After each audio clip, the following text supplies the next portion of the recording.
でしょうか。結構綺麗な感じでシルエットが見えてるんではないでしょうか。いやー、これいいね。綺麗だわ。今日ね、雪がちょっと降りまして、絶賛雪降ってる中での焚き火なんですけど、いやー、あったけー。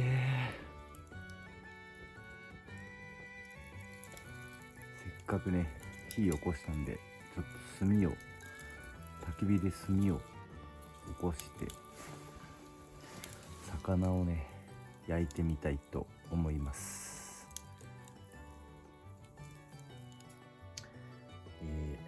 こんな感じですね。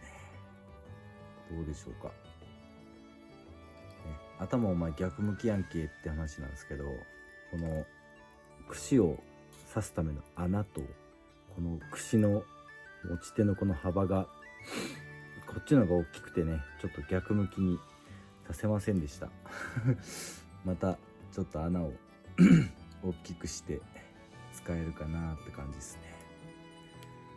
ただね、いい感じに焼けてます。めっちゃいい匂いする。あとはゆっくりじっくり焼きましょう。うわ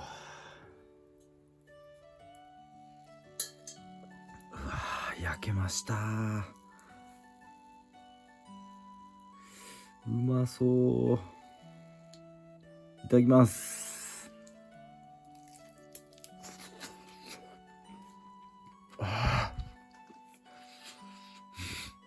うまっ。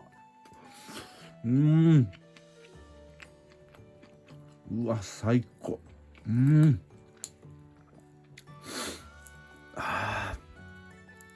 寒いけどうめえ。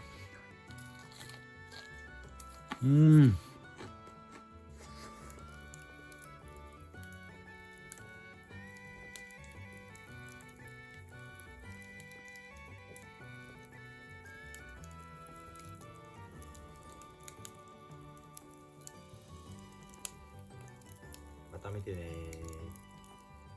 バイバーイ。